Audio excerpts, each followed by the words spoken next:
हर दिन की तरह ही राजा कृष्णदेव राय अपने दरबार में बैठे हुए थे।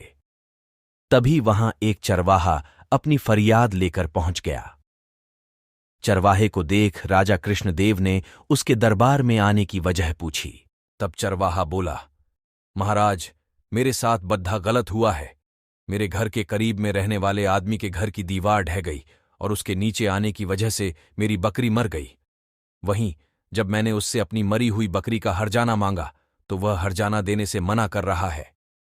चरवाहे की बात पर महाराज कुछ बोलते उससे पहले ही तेनालीराम अपनी जगह से उठा और बोला, बेशक महाराज, दीवार के गिरने के कारण बकरी मरी, लेकिन इसके लिए उस अकेले पड़ोसी को दोषी नहीं माना जा सकता है। राजा के साथ दरबार मौजूद सभी मंत्री और दरबारी भी तेनालीराम की इस बात को सुनकर हैरत में पड़ गए। राजा ने तेनालीराम से तुरंत पूछा, फिर तुम्हारे हिसाब से और कौन दीवार गिरने के लिए अपराधी है? इस पर तेनालीराम बोला, वो मुझे नहीं पता, लेकिन यदि आप मुझे थोड़ा समय दें तो मैं इस बात का पता लगाकर सच आपके सामने ले आऊंगा। राजा को तेनालीराम का सुझाव अच्छा लगा। उन्होंने तेनालीराम को असली अपराधी का पता लगाने के लिए समय दे दिया। राजा की आज्ञा पाकर तेनालीराम ने चरवाहे के पड़ोसी को बुलवाया और मरी हुई बकरी के बदले कुछ पैसे चरवाहे को देने को कहे। इस पर चरवाहे का पड़ोसी हाथ जोड़कर बोला, मैं इसके लिए जिम्मेदार नहीं हूं।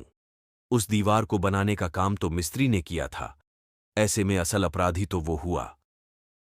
तेनालीराम को चरवाहे के पड़ोसी की यह बात सही लगी, इसलिए तेनालीराम ने उस मिस्त्री को बुला लिया जिसने उस दीवार को बनाया था। मिस्त्री भी वहां पहुंचा, लेकिन उसने भी अपना दोष नहीं माना। मिस्त्री बोला, मुझे बेकार ही दोषी करार दिया जा रहा है। असल दोषी तो वे मजदूर हैं जिन्होंने मसाले में पानी ज्यादा मिलाकर मसाले को खराब कर दिया, जिससे दीवार मजबूत न बन सकी और गिर गई। मिस्त्री की बात सुनकर मजदूरों को बुलवाने के लिए सैनिकों को भेजा गया। जब वहां पहुंचकर सारा मामला मजदूरों को पता चला तो मजदूर बोले, इसके लिए हम दोषी नहीं बल्कि वह व्यक्ति है जिसने मसाले में ज्यादा पानी डाल दिया था। इसके बाद मसाले में अधिक पानी डालने वाले व्यक्ति को भी राजा के दरबार में पहुंचने का संदेशा भिजवाया गया। पानी मिलाने वाले व्यक्ति ने दरबार में पहुंचते ही कहा, जिस आदमी ने मसाले में पानी डालने के लिए मुझे बर्तन दिया था, असल दोष उसका है।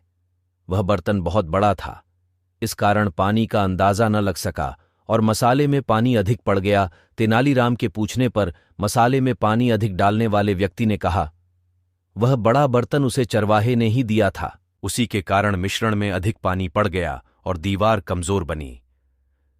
फिर क्या था?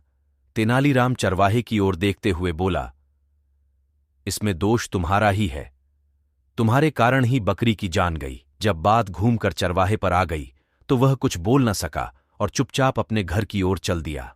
वहीं दरबार में मौजूद सभी दरबारी तेनालीराम की बुद्धिमत्ता और न्याय का गुणगान करने लगे। कहानी से सीख। इस कहानी से हमें यह सीख मिलती है कि अपने साथ हुई अनहोनी के लिए किसी अन्य व्यक्ति को दोषी ठहराना सही नहीं है। ऐसे में चाहिए कि धैर्य रखकर समस्या का समाधान तलाशा जाए।